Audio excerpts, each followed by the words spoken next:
El aprendizaje de la neurología sigue teniendo como pilar inicial y fundamental la competencia en las destrezas semiológicas. La adecuada realización del interrogatorio y del examen permiten que podamos realizar una aproximación diagnóstica que nos ayude a elaborar hipótesis y diseñar una estrategia de estudios adecuados a las circunstancias.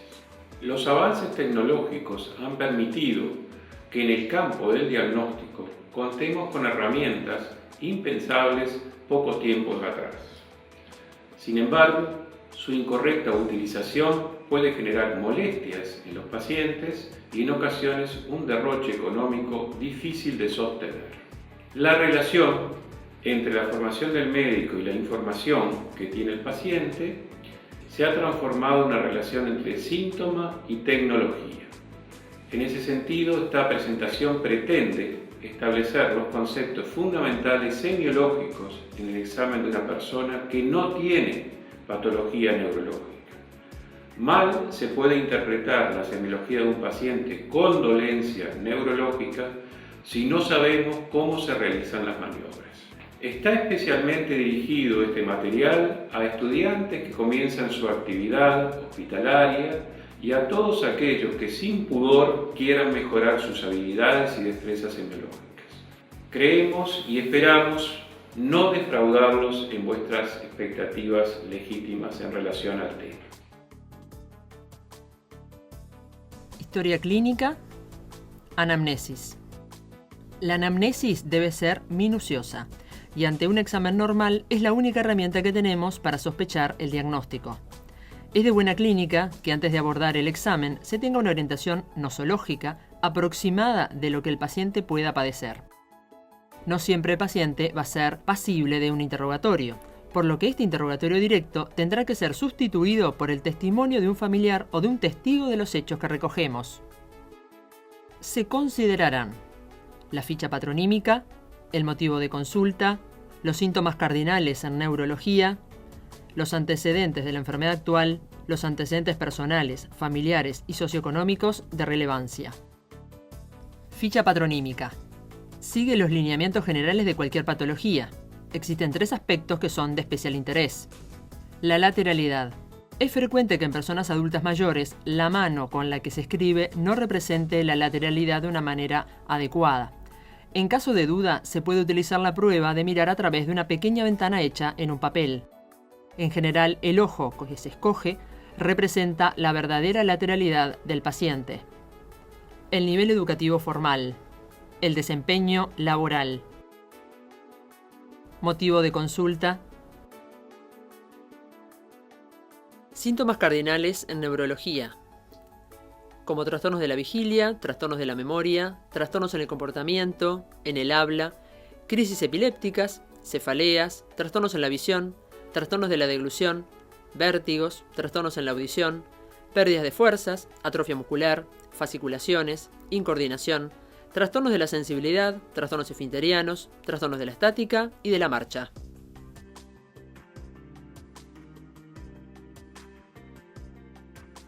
Antecedentes de la enfermedad actual. Son múltiples. En la patología vascular son importantes los AIT previos.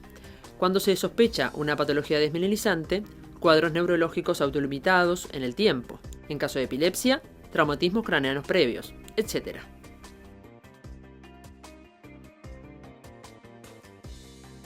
Antecedentes personales. Se destacarán aquellos que puedan tener un significado nosológico. Factores de riesgo vascular en caso de patología cerebrovascular, etc. Antecedentes familiares. Se destacarán aquellos que puedan tener un significado nosológico, enfermedades cerebrodegenerativas, epilepsia, etc. Antecedentes socioeconómicos. Agotadas estas etapas, conviene compactar la información en un resumen que globalice los principales datos que surgieron del interrogatorio. Buenos días. Buenos días. Doctora Contreras, un gusto. Gusto es mío. ¿Cómo se llama? Juana, Juana, ¿cuántos años tiene? 25 años. ¿Vive acá en Montevideo? Sí, vivo en Montevideo. ¿Siempre vivió acá? En realidad no soy del interior, pero hace 5 años estoy acá. ¿Dónde nació? En Tacuarembó. Ahí está. Juana, ¿con qué mano es más hábil? Con la derecha. ¿Para todos más hábil con la derecha? Sí, creo que sí. Ahí está. ¿Se anima a mirar a través de este agujero? Sí. Bárbaro, así que es totalmente diestra. Muy bien. Dígame, ¿hasta qué año estudió? Terminé el liceo. ¿Y actualmente a qué se dedica?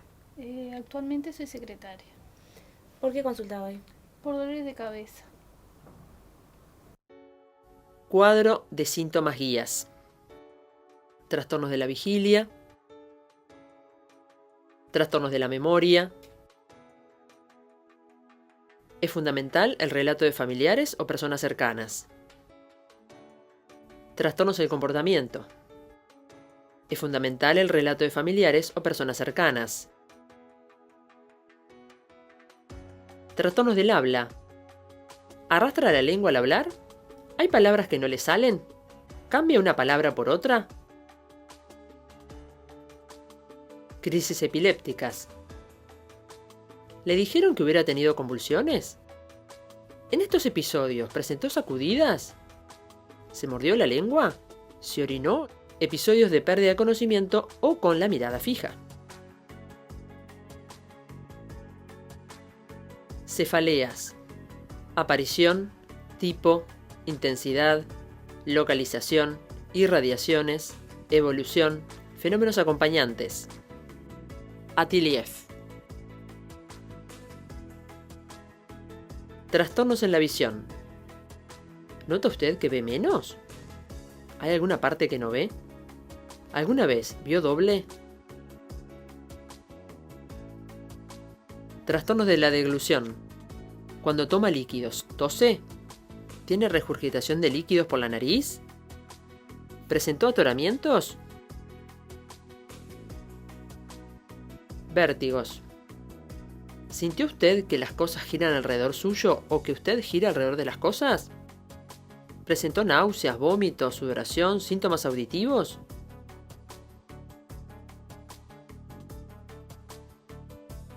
Trastornos de la audición. Hipoacusia, acúfenos. Pérdida de fuerzas. Forma de instalación. ¿Brusca o progresiva? Sector del cuerpo. Monoparesia, hemiparesia, paraparesia. Desviación de rasgos. Compromiso facial. ¿Empeora la fuerza con la fatiga muscular? Apocamnosis. Atrofia muscular. ¿Ha perdido músculo? ¿Se notan los brazos o las piernas más finas? Fasciculaciones. ¿Ha observado como que los músculos tiemblan solos o como si tuviera gusanitos debajo de la piel? Incoordinación. Cuando quiero tomar un objeto, ¿se pasa o no llega? Trastornos de la sensibilidad. Dolor. Aplicar Atiliev. Hormigueos. Disminución de la sensibilidad. ¿Siente el roce de las sábanas normalmente? ¿Siente el calor y el frío? Si se tapa o cierra los ojos, ¿pierde inmediatamente la estabilidad?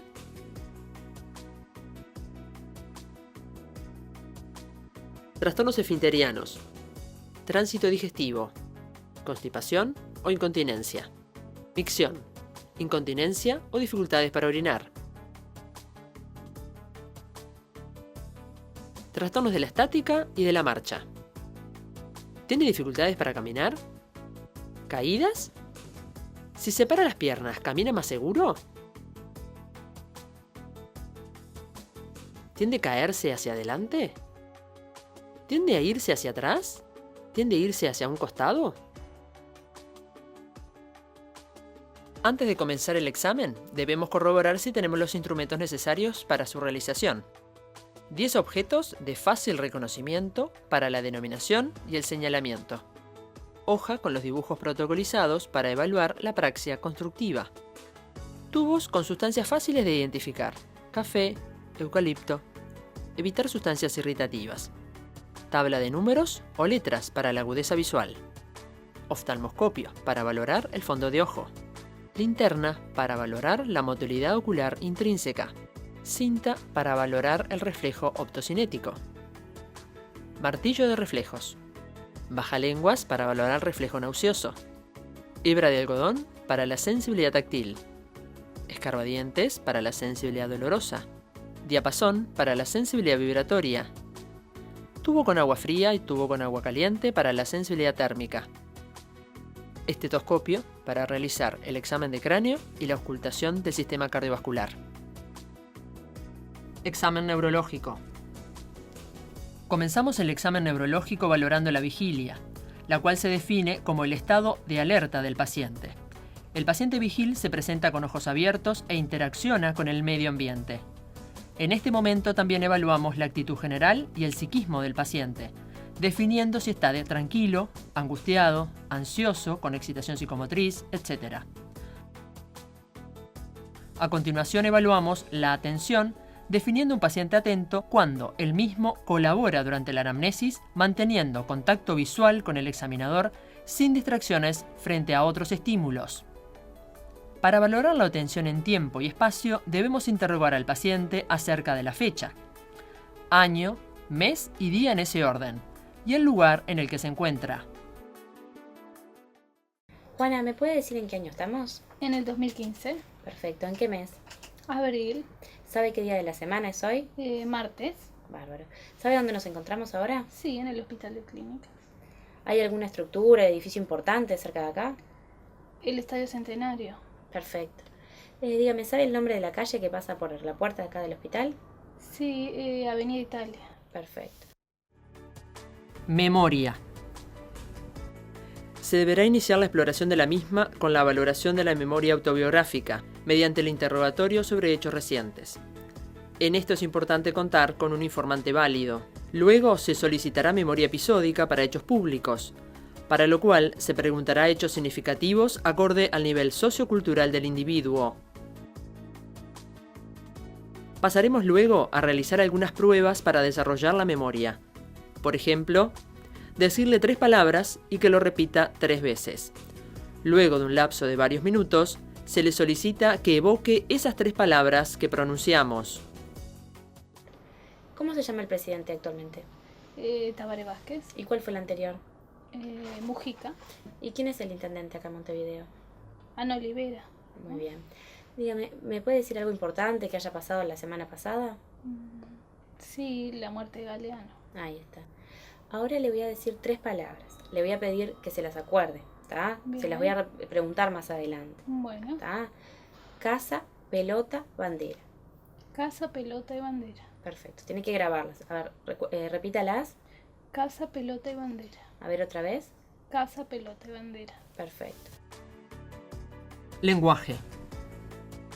El examen del lenguaje se inicia con la observación del habla espontánea conversacional, lo cual parte desde el momento que el paciente refiere su enfermedad. Se debe determinar el grado de iniciativa verbal y el flujo verbal, el cual determinaremos si es adecuado o si está disminuido o aumentado.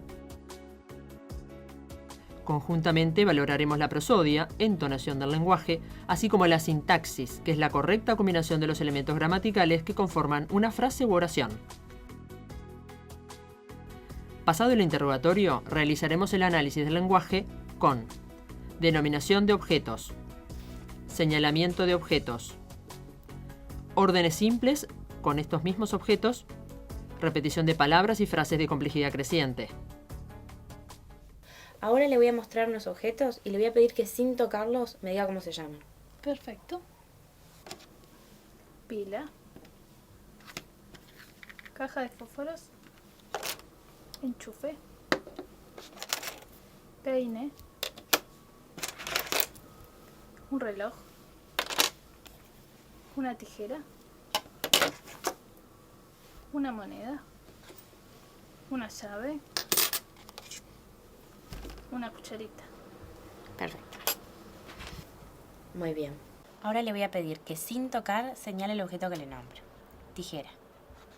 Peine. Cucharita. Pila. Reloj. Caja de fósforos. Enchufe. Llave. Moneda. Y palillo. Ahora le voy a pedir que ponga la cucharita al lado del reloj. Muy bien. Ahora le voy a pedir que ponga la moneda entre el peine y la tijera. Perfecto. Ahora quiero que me preste con atención. Quiero que me dé la tijera, se quede con el reloj y ponga la llave sobre su lado de la mesa.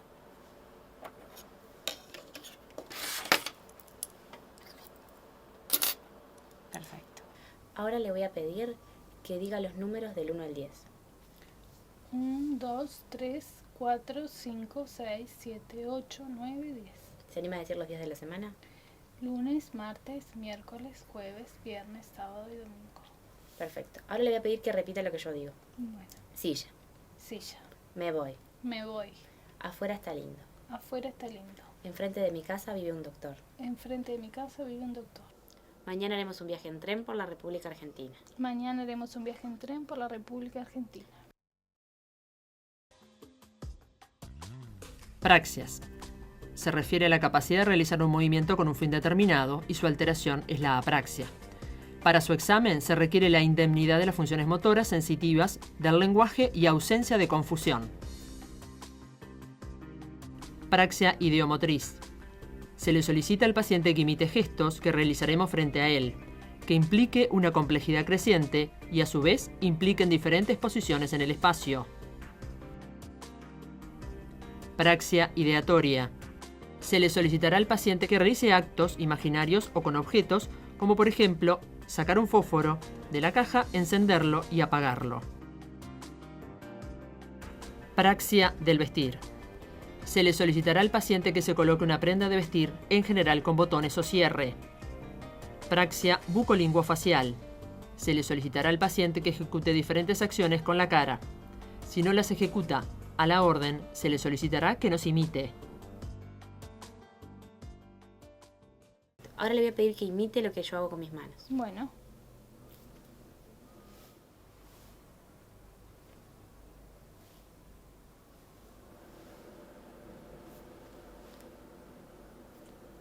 Muy bien. Ahora quiero que saque un fósforo, lo prenda, lo apague y lo vuelva a poner en la caja.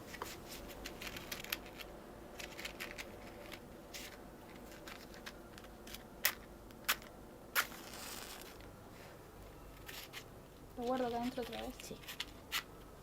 Vale. Ahora le voy a pedir que haga algunos gestos con la cara. ¿Se anima a inflar los cachetes? Bárbaro. Ahora saque la lengua. Arrugue la nariz. Perfecto. Le voy a pedir que se saque el saco, se lo vuelva a poner y se lo prenda. Bueno,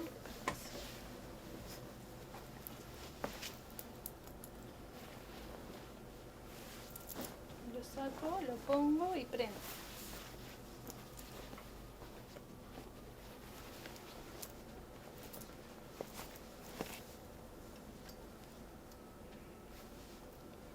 Así está bien.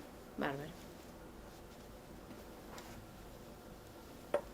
Listo. Habilidades visoconstructivas. La realización de esta función implica copiar figuras o formas de manera bidimensional, tridimensional, respetando las relaciones estructurales de las mismas. Si bien no se puede descartar el componente práctico, la copia de figuras básicas y complejas con perspectiva nos permite valorar las habilidades visoperceptivas y espaciales. Se le brinda al paciente una hoja con espacio para copiar el modelo, el cual tiene que tener el tamaño adecuado a la agudeza visual del paciente. Ahora le voy a pedir que haga unos dibujos. Le voy a pedir que abajo de cada uno de estos dibujos haga una copia igual. Bueno.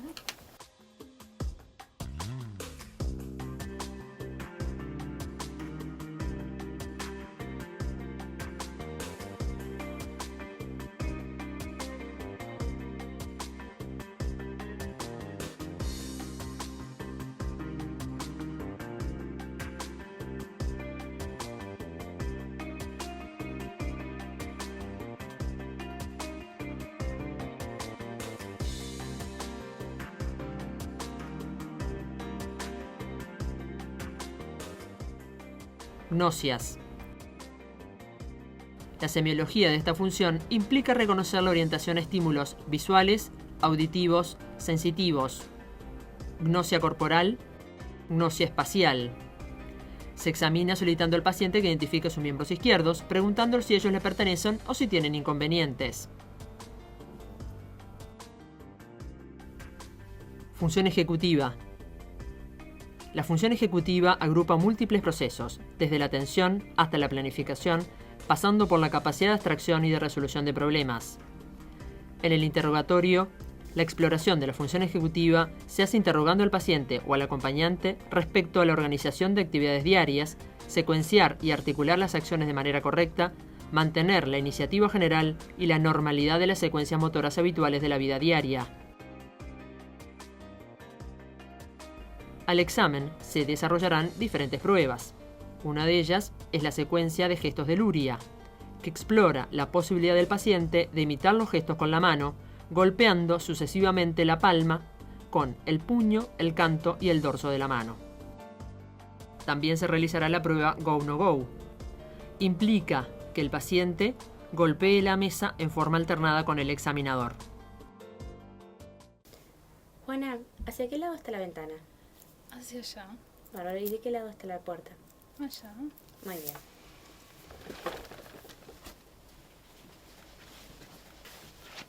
Juana, Sí, ¿de quién es este brazo? mío. ¿Y este brazo? Suyo.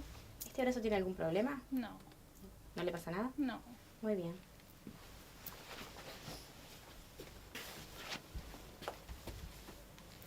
Juana, ¿se acuerda las 3 palabras que dijimos hoy? Casa, pelota y bandera. Bárbaro. Ahora le voy a pedir que imite unos gestos que hago con las manos. Primero, que golpee con puño, con canto y con dorso. Ahí está. Haga esto mismo rápido. Ahora con la otra mano. Perfecto. Ahora vamos a hacer un ejercicio. Cuando yo golpeo la mesa una vez, usted golpea 2 veces. Y si yo golpeo 2 veces, usted golpea 1. Bien. Vamos a hacerlo una vez de práctica. Bueno. A ver. Vale. Muy bien. Ahora de verdad.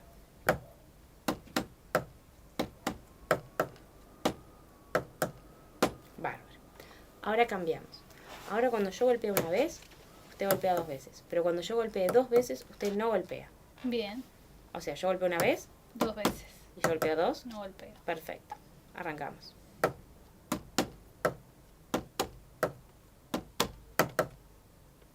Bárbaro. Examen físico neurológico. El examen de los pares craneanos comienza por el primer par o nervio olfatorio. Se solicita al paciente que cierre los ojos y ocluya la narina contralateral a la explorada. Se le aproxima una sustancia aromática, ejemplo café, y el paciente debe indicar si percibe o no el aroma, si es agradable o no, y si lo puede reconocer. Se repite el procedimiento en la otra narina. Se continúa con el examen del segundo par o nervio óptico, que incluye la valoración de la agudeza visual, campo visual y fondo de ojo, explorando cada ojo por separado. La agudeza visual se examina con la cartilla de Snellen, colocando la misma a 30 centímetros del paciente y pidiéndole que diga el número que se le muestra. De no ser posible, se puede explorar con la visión cuentadedos, en la cual el paciente debe decir cuántos dedos se le muestran a distancias crecientes. Y la visión luz y sombra, pidiendo que diga cuándo ve la luz de la linterna en el momento que ésta se dirige a su pupila. Luego se explora el campo visual, situándose frente al paciente a 50 centímetros de distancia. Se le solicita que ocluya un ojo con su mano y que con el otro fije la mirada en el entrecejo del examinador. A continuación, se exploran los 4 cuadrantes del campo visual: temporales, superior e inferior, y nasales, superior e inferior, aproximando un objeto desde fuera del campo hacia este en forma diagonal y lenta, solicitando al paciente que nos informe el preciso instante en que comienza a percibir el objeto. Si no es posible realizar esta maniobra, debe recurrirse al reflejo optopalpebral o guiño de la amenaza, aproximando el borde cubital de la mano en forma súbita, pero sin generar una corriente de aire desde la periferia del hemicampo temporal y sin alcanzar la línea media, siendo la respuesta normal la oclusión palpebral. Por último, exploramos el fondo de ojo usando el oftalmoscopio. Se deben observar papila, arterias, venas, cruces arteriovenosos, mácula y retina.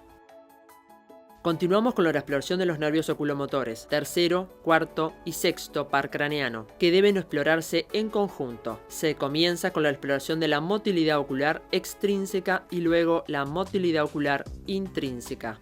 Se observan los ojos en posición primaria de la mirada, los cuales presentan un paralelismo fisiológico, si existe la inclinación cefálica y si presenta ptosis palpebral. A continuación, exploramos el sistema sacádico, mediante los movimientos oculares al comando. Se le pide al paciente que mire hacia ambos lados en el plano horizontal y luego en el plano vertical. Se evaluará que se mantenga el paralelismo de los globos oculares en los movimientos conjugados de los ojos con una amplitud normal. Luego se explorará el sistema de seguimiento ocular, pidiendo al paciente que siga con la mirada un objeto que se desplaza de forma lenta en el campo visual del individuo, llegando a los 9 puntos de la mirada. Se observa si los ojos llegan a las comisuras y si hay nistagmus, sabiendo que puede haber un nistagmus fisiológico que aparece en la extrema mirada y se agota en unos segundos. Se le pide al paciente que nos avise si ve doble. Por último, se explora el sistema vergente, aproximando un objeto desde 30 centímetros hacia la nariz del paciente, solicitándole que lo observe. Normalmente, se espera la convergencia de los globos oculares y una discreta miosis, reflejo, acomodación, convergencia, aunque en algunos pacientes, especialmente añosos, puede no observarse. En esta instancia se puede explorar el nistagmus optoquinético, el cual es un nistagmus fisiológico, cuya finalidad es mantener estable el campo visual cuando es este quien se desplaza. Consiste en desplazar frente a los ojos del paciente una cinta que contiene secuencias de líneas negras y blancas. En el examen de la motilidad ocular intrínseca se observa el tamaño, la forma y la simetría de ambas pupilas. Luego se hace incidir un haz de luz en una pupila, objetivando si el reflejo fotomotor directo es normal, y se observa también en la pupila contralateral las características del reflejo consensual. Seguidamente se explora el nervio trigémino o quinto par. Se comienza explorando el componente motor mediante la inspección de los relieves de los músculos maceteros y temporales, para luego palparlos para determinar la existencia de fasciculaciones, la que en general no son visibles. Se exploran las fuerzas de los maceteros con la oclusión de la boca y luego la fuerza de los pterigoideos con los movimientos laterales y de protrusión mandibular. Se completa la exploración del componente motor con el reflejo maceterino. Continuamos con la exploración del componente sensitivo en sus ramas oftálmica, maxilar superior y maxilar inferior.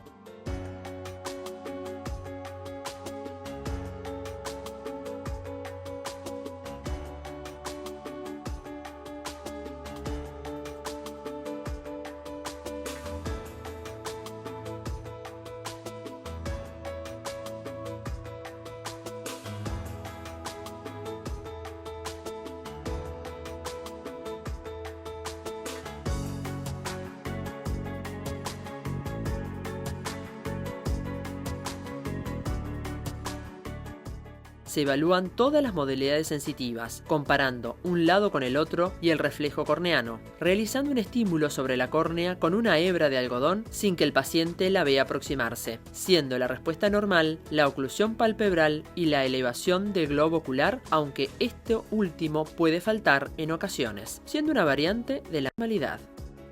El próximo par craneano que se explora es el séptimo par o nervio facial. Se inspecciona la expresión de las facies, observando si hay asimetrías en los rasgos faciales en reposo. Especialmente se observan los surcos frontales, la hendidura palpebral, el pestañeo, los surcos nasogenianos y las comisuras bucales. Luego se le pide al paciente que realice distintos gestos que involucren los diferentes músculos de la cara, como elevar las cejas, fruncir el entrecejo, cerrar los ojos, fruncir la nariz y mostrar los dientes superiores e inferiores, constatando si hay asimetrías. Por último, se buscan los reflejos supraciliares y el reflejo glabelar. Pasamos ahora a la exploración del octavo par o nervio auditivo. En este momento se evalúa la rama coclear. La rama vestibular se examinará junto a la estática y la marcha. El nistagmus ya fue explorado en la oculomotricidad. Evaluaremos la audición de la voz pidiéndole al paciente que ocluya el orificio auditivo externo contralateral al explorado y pronunciando palabras en voz cuchicheada a 1 metro de distancia. Los nervios glosofaríngeo y neumogástrico, noveno y décimo respectivamente, se exploran en conjunto, solicitando al paciente que abra la boca, observando los velos palatinos, sus pilares y la úvula. Normalmente la úvula está centrada, los semivelos se encuentran a la misma altura y los pilares son simétricos. Se realiza la inspección dinámica pidiendo al paciente que diga "ah", para poner en evidencia asimetrías no constatadas en la inspección estática. Por último, se explora el reflejo nauseoso de un lado y del otro. El examen del nervio espinal u onceavo par craneal consta de la inspección de los músculos esternocleidomastoideos y trapecios, observando si hay amiotrofias, contracturas o fasciculaciones. Se observa también la postura de los hombros y de las escápulas. Luego se palpan los músculos para constatar si existen fasciculaciones. Se evalúa la fuerza muscular de los esternocleidomastoideos, pidiendo al paciente que gire la cabeza contra la resistencia que le opone el examinador. Y por último, se examinan los trapecios, pidiendo al paciente que eleve ambos hombros contra resistencia. El último par craneano que se examina es el 12º par o hipogloso. Primero se realiza la inspección estática de la lengua, que se mantiene en reposo dentro de la cavidad oral observando el tamaño, si hay amiotrofias o fasciculaciones. Se debe palpar la lengua para determinar el tono de la misma. A continuación, se solicita al paciente que protruya la lengua constatando que se mantenga centrada y se examina la fuerza muscular pidiendo al paciente que empuje desde adentro de la cavidad oral los dedos del examinador que están apoyados sobre la mejilla del paciente. También se puede evaluar la fuerza de la lengua pidiendo al paciente que realice un sonido de claqueo con la misma. Por último, se examina la articulación de la palabra evaluando los diafragmas labial, lingual y palatal. Se le pide al paciente que repita las diferentes sílabas pa, ta, ca. Cráneo y cuello. Para el examen del cráneo y el cuello, comenzamos con la inspección, despistando posibles alteraciones morfológicas, siguiendo con la palpación en busca de hundimientos, resaltos óseos o deformaciones localizadas. Finalmente procedemos a la auscultación con estetoscopio en las regiones temporal, orbitaria y carotidia de cada lado para pesquisar posibles soplos.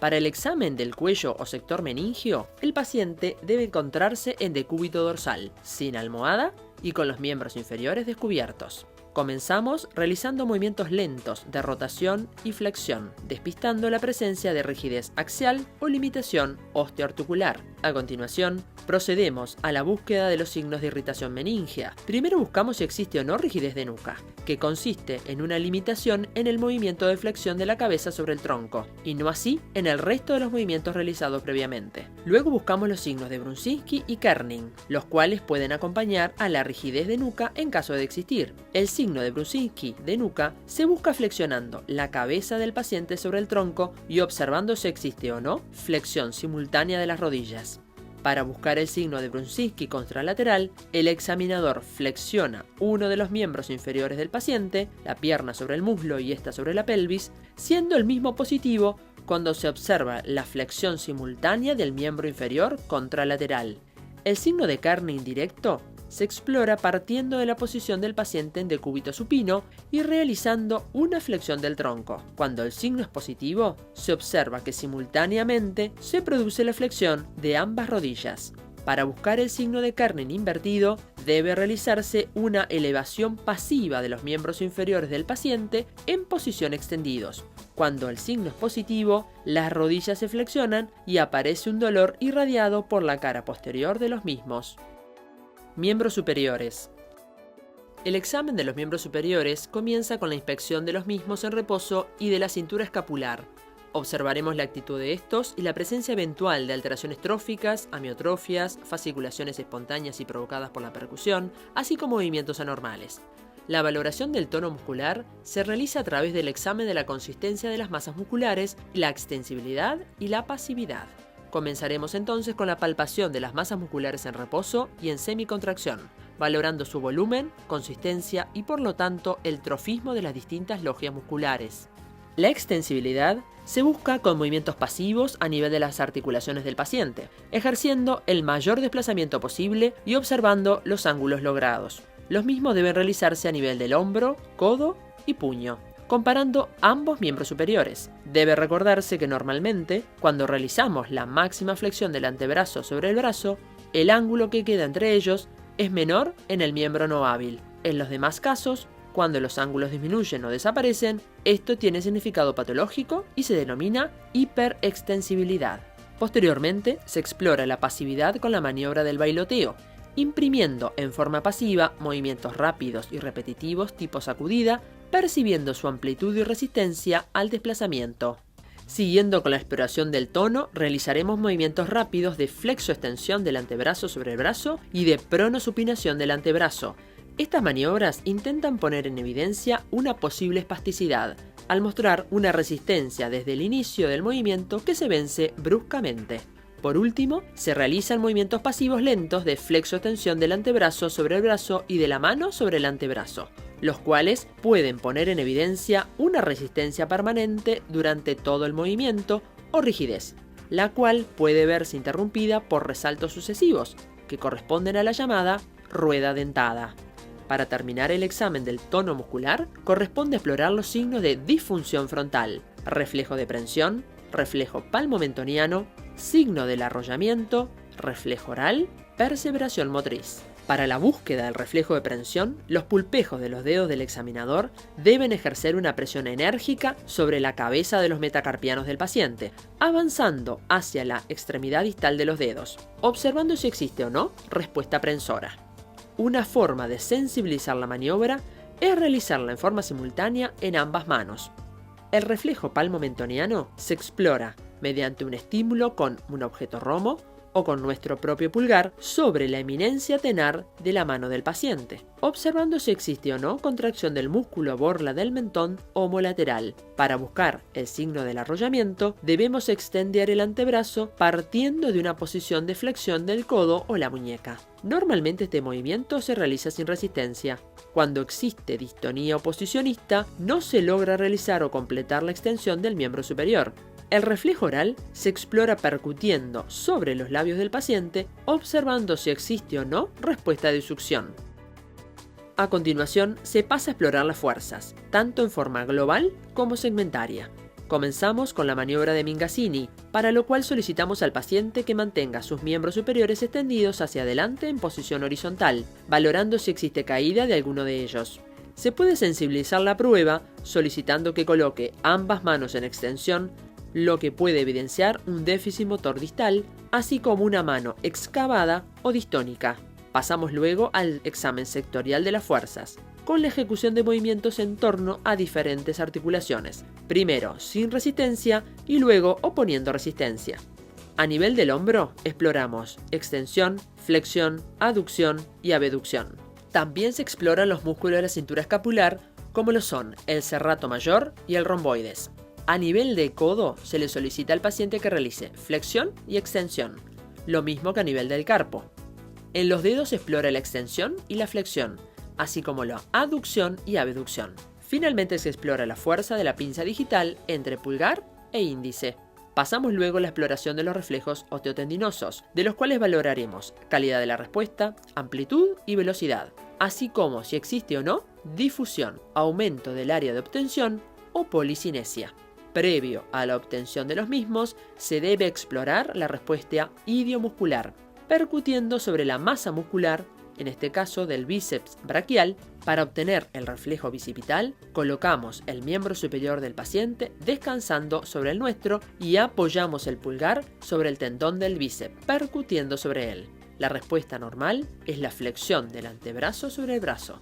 El reflejo estilo radial se obtiene percutiendo sobre la apófisis estiloide del radio, manteniendo el antebrazo del paciente suspendido y en ligera flexión. La respuesta normal es la flexión del antebrazo sobre el brazo. Con el miembro en la misma posición se percute sobre la cabeza del cúbito para obtener el reflejo cúbito pronador, cuya respuesta es la pronación del antebrazo. Posteriormente se coloca el miembro superior flexionado sobre la cara anterior del tórax y se percute el tendón del tríceps, con lo cual se obtiene el reflejo tricipital, cuya respuesta normal es la extensión del antebrazo sobre el brazo. Finalmente, se obtiene el signo de Mayer, mediante la flexión extrema del dedo mayor de la mano, siendo normal la extensión y aducción del pulgar, así como los signos de Hoffman y Tremor, en busca de posibles elementos de liberación piramidal.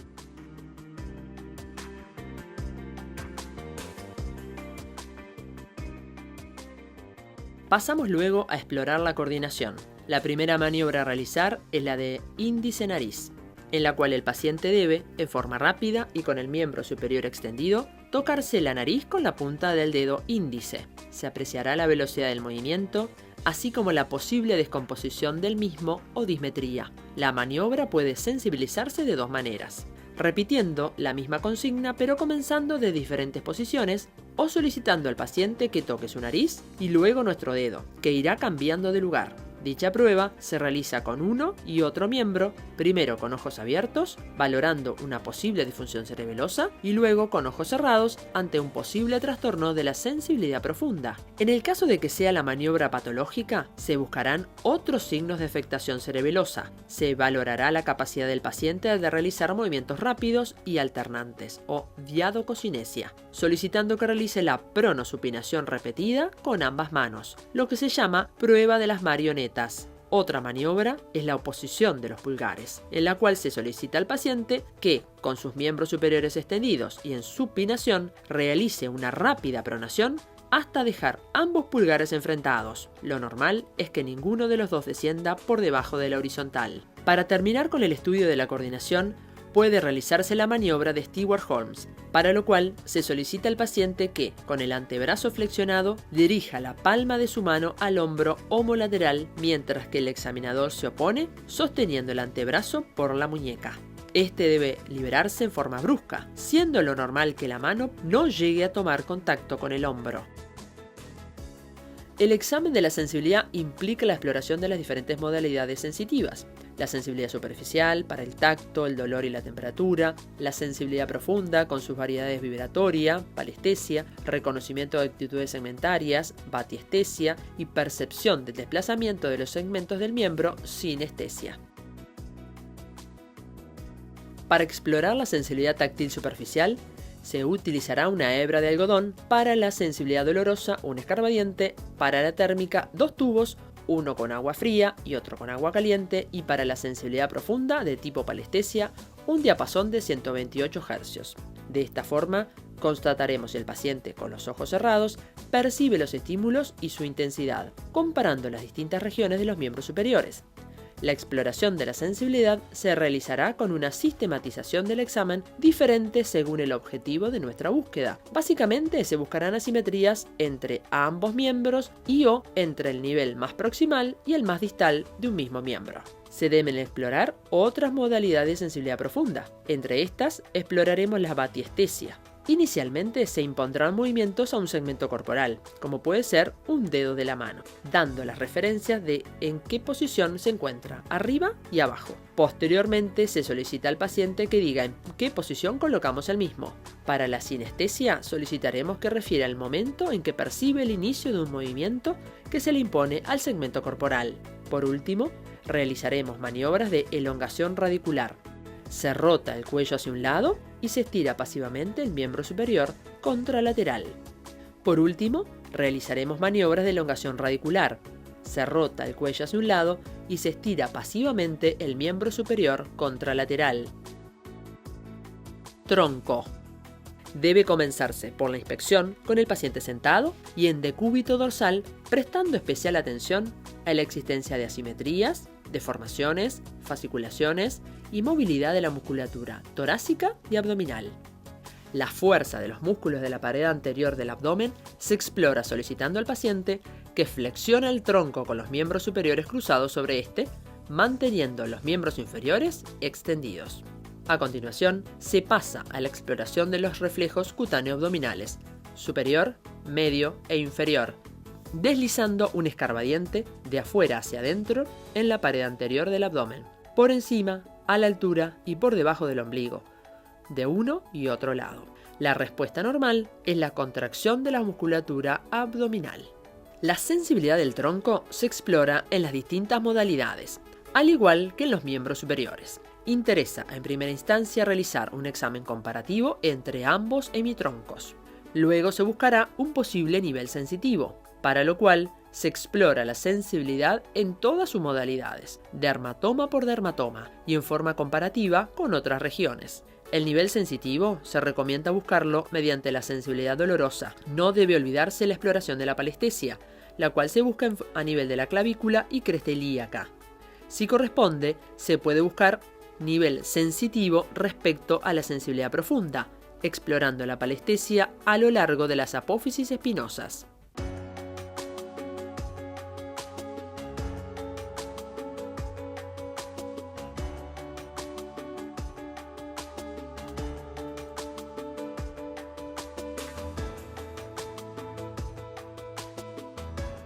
Miembros inferiores.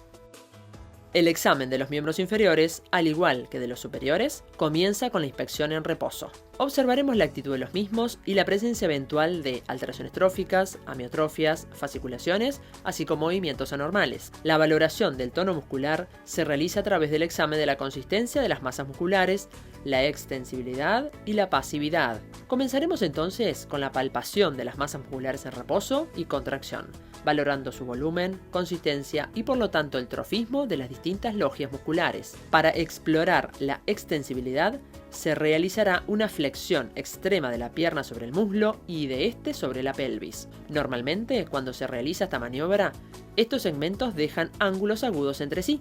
A nivel de tobillo, puede explorarse la extensibilidad sometiendo a dicha articulación a la máxima extensión y flexión posible.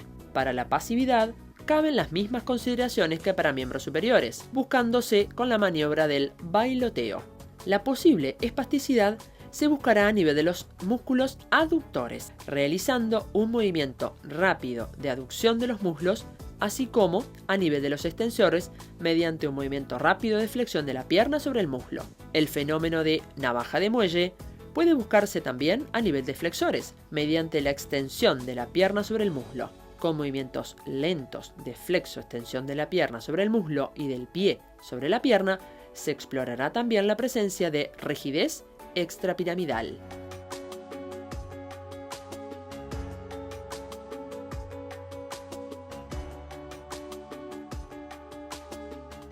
También aquí deben buscarse elementos tónico-frontales, como la prensión plantar, estimulando en forma enérgica la planta del pie del paciente, desplazando nuestros dedos desde el talón hacia la cabeza de los metatarsianos. A la hora de explorar la fuerza de los miembros inferiores, se comienza con la maniobra de Mingasini, colocando ambos miembros flexionados, con las piernas paralelas al plano de la cama y los muslos a 90 grados. Luego de explorar las fuerzas globales, pasaremos al examen segmentario de las fuerzas, para lo cual solicitaremos al paciente en decúbito dorsal que realice sin y con resistencia los diferentes movimientos: flexión de muslos sobre la pelvis, abducción y aducción de muslos, extensión y flexión de rodillas, extensión y flexión de pies y dedos.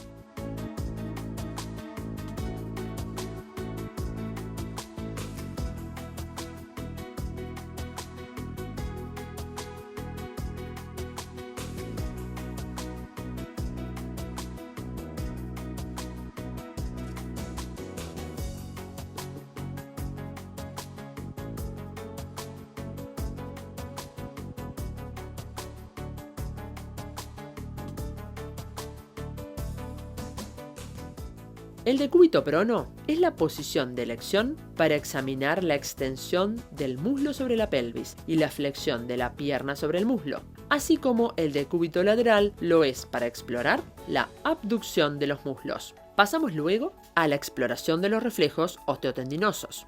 El reflejo medio pubiano se obtiene colocando nuestro dedo sobre el pubis del paciente, quien se encuentra con los miembros inferiores flexionados en ligera abducción y percutiendo sobre él. La respuesta normal tiene un doble componente: la contracción de los músculos abdominales inferiores y la aducción de los muslos. Posteriormente se busca la respuesta idiomuscular del cuádriceps percutiendo a nivel del mismo. El reflejo rotuliano se obtiene percutiendo sobre el tendón del cuádriceps mientras se sostiene el miembro inferior del paciente en semiflexión. Su respuesta normal es la extensión de la pierna. Para el reflejo aquileo, debemos colocar el miembro inferior en ligera abducción y flexión, percutiendo sobre el tendón de Aquiles. La respuesta normal del mismo es la flexión plantar. Finalmente se obtiene el reflejo cutáneo plantar al deslizar un objeto romo sobre la superficie plantar del pie por su borde externo, hasta la cabeza del primer metatarsiano. La respuesta normal es la flexión de los dedos, incluido el primer dedo. En caso de extensión del primer dedo, se llama signo de Babinski, el cual traduce lesión de la vía piramidal.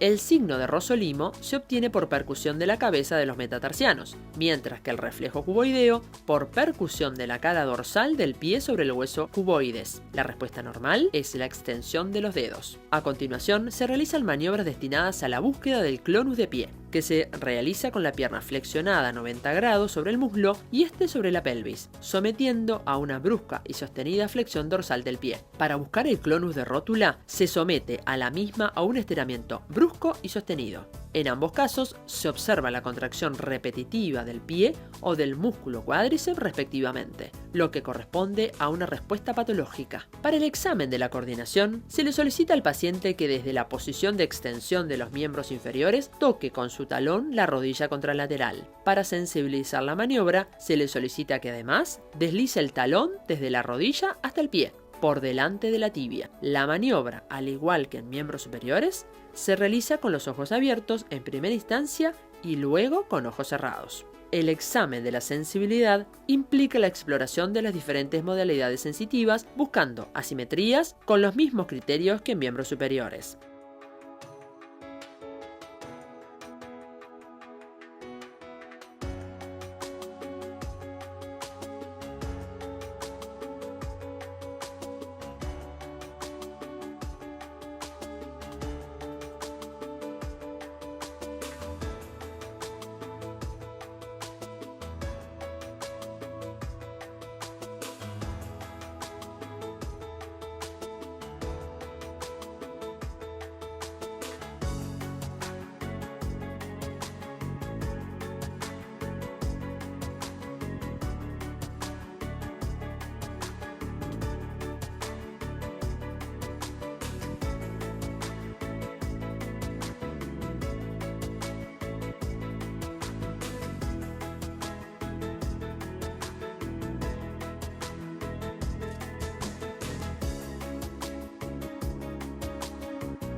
Los signos de elongación radicular en miembros inferiores son el signo de Lasegue y el de Wassermann. El primero de ellos se obtiene con el paciente en decúbito dorsal, levantando el miembro inferior extendido, registrando si aparece dolor en el trayecto radicular L5-S1.